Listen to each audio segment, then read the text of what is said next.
Assalamualaikum warahmatullahi wabarakatuh. Perkenalkan, nama saya Husni Khair Lubis SPD.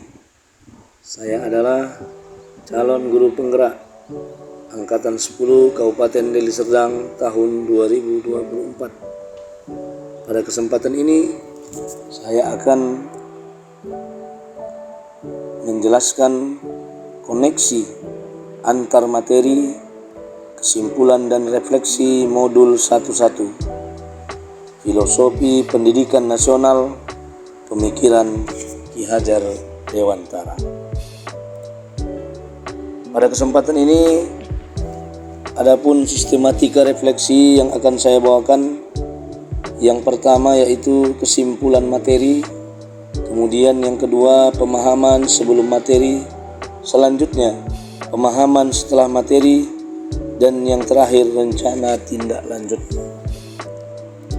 Baik, yang pertama kita ketahui bahwasanya Ki Hajar Dewantara yang merupakan Bapak Pendidikan Indonesia, bahkan hari lahirnya tanggal 2 Mei diperingati sebagai Hari Pendidikan Nasional.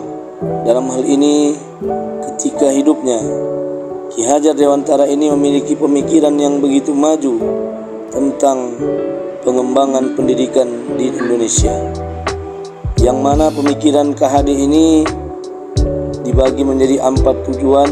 Yang pertama yaitu pendidikan dan pengajaran, kemudian yang kedua tujuan pendidikan dan pendidikan yang menuntun, kemudian yang ketiga kodrat alam dan kodrat zaman, dan yang keempat budi pekerti. Yang pertama untuk pendidikan dan pengajaran, kita ketahui bersama bahwasanya pengajaran adalah bagian dari pendidikan. Pengajaran merupakan proses pendidikan dalam memberi ilmu untuk berfaedah secara lahir maupun batin untuk kecakapan hidup anak. Sedangkan pendidikan adalah proses memberikan tuntunan terhadap segala kodrat yang dimiliki anak agar ia mampu mencapai keselamatan dan kebahagiaan yang setinggi-tingginya. Dalam hal ini, antara pendidikan dan pengajaran itu sangat erat sekali kaitannya dan tidak dapat dipisahkan dari nilai-nilai pendidikan yang ada dalam pemikiran Ki Hajar Dewantara. Sedangkan tujuan pendidikan itu sendiri adalah menuntun segala kodrat yang ada pada anak-anak agar mereka dapat mencapai keselamatan dan kebahagiaan yang setinggi-tingginya, baik sebagai manusia maupun sebagai anggota masyarakat. Hal ini berarti pendidikan itu adalah merupakan hal yang utama dalam kehidupan. Nah, untuk selanjutnya adalah pendidikan yang menuntun. Dalam hal ini, guru yang merupakan skenario utama, pelaku utama dari pendidikan, diibaratkan sebagai seorang petani ataupun tukang kebun. Dalam hal ini, jagung yang ditanam oleh petani pastinya diharapkan tumbuhnya jagung pula. Begitu juga bila menanam padi, maka akan diharapkan padilah yang tumbuh. Bukan berarti bila menanam jagung diharapkan menjadi padi atau sebaliknya.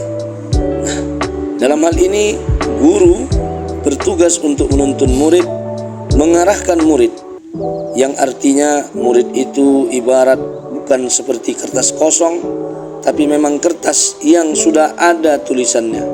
Murid itu adalah orang yang dari kodrat lahirnya telah memiliki kemampuan, telah memiliki bakat khusus, maka tugas gurulah untuk menuntunnya, menjelaskan bagaimana supaya murid bisa mencapai hal-hal yang sesuai dengan coretan yang ada di dalam kertasnya. Untuk selanjutnya, pastinya dalam hal ini bagaimana proses menuntun itu? Proses menuntun dalam prosesnya sesuai dengan pemikiran Ki Hajar Dewantara tidak terlepas dari 3 kata, 3 kalimat, ing ngarsa sung tulada, ing madya mangun karsa, tut wuri andayani. Ing ngarsa sung tulada, yang artinya di depan memberi contoh, ing madya mangun karsa, yang di tengah memberi motivasi, tut wuri andayani, yang di belakang memberikan dorongan.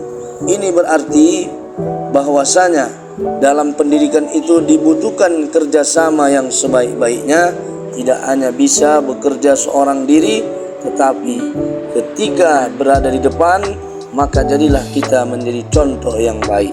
Ketika kita berada di tengah-tengah, maka seharusnya kita memberikan motivasi. Dan ketika kita berada di belakang, berikanlah dorongan terhadap orang-orang yang berada di depan kita.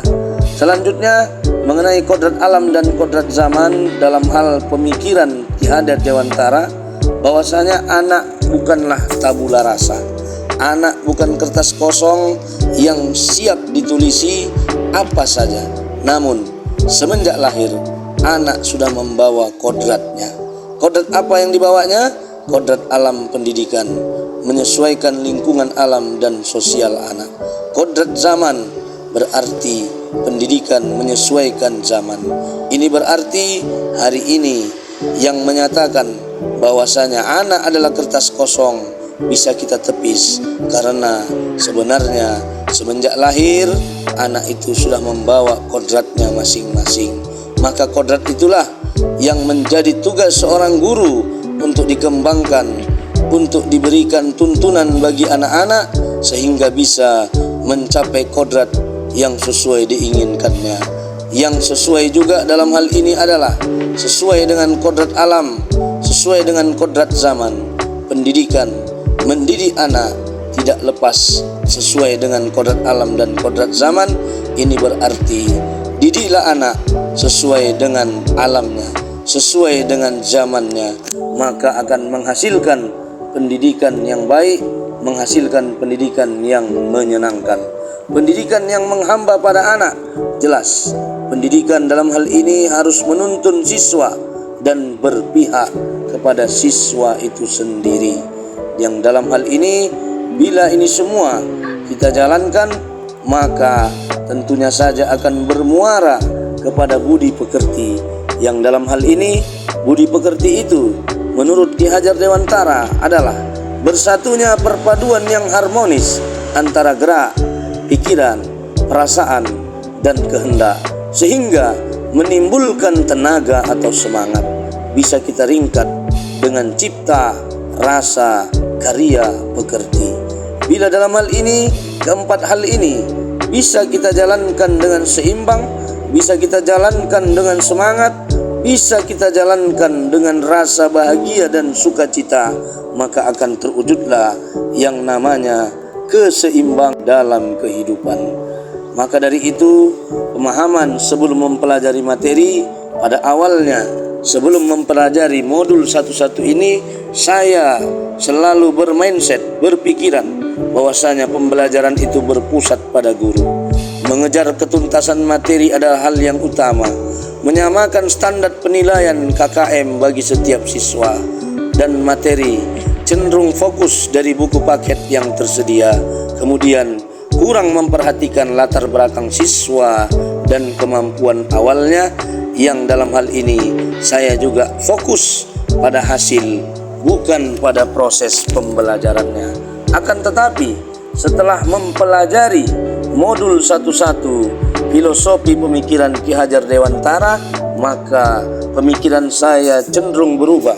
Yang pertama, pembelajaran itu harus berpihak kepada anak, bukan mengajarkan tetapi menuntun anak dalam pembelajaran, bukan mengejar materi tetapi lebih fokus pada kebutuhan yang diinginkan siswa. Sumber belajar juga tidak hanya dari buku melulu, tapi dari berbagai sumber yang ada bisa dijadikan sebagai referensi dalam hal menambah hasanah ilmu pengetahuan baik kepada guru sendiri maupun kepada murid. Dan yang terutama adalah proses itu lebih penting daripada hasil. Walaupun kita ketahui bersama bahwasanya proses itu tidak akan mengkhianati hasil yang diperoleh. Maka dari itu, saya akan membangun rencana tindak lanjut ke depannya setelah saya melakukan pembelajaran terhadap modul satu-satu. Yang pertama yakni melaksanakan pembelajaran yang berpihak kepada siswa.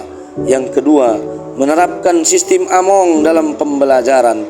Yang ketiga, memperhatikan aspek psikologi, latar belakang siswa, dan kemampuan awalnya.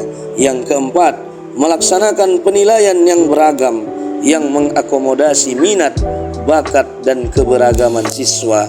Dan yang kelima, menciptakan pembelajaran yang inovatif dan menyenangkan, yang kesemuanya bertujuan adalah untuk menciptakan pendidikan yang sesuai dengan filosofi Ki Hajar Dewantara, tentunya demi membangun peradaban pada masa yang akan datang. Semoga anak-anak bangsa menjadi anak-anak yang sukses dan maju pada masa yang akan datang. Tetap semangat dan optimis untuk keyword hari ini. Terima kasih. Wassalamualaikum warahmatullahi wabarakatuh.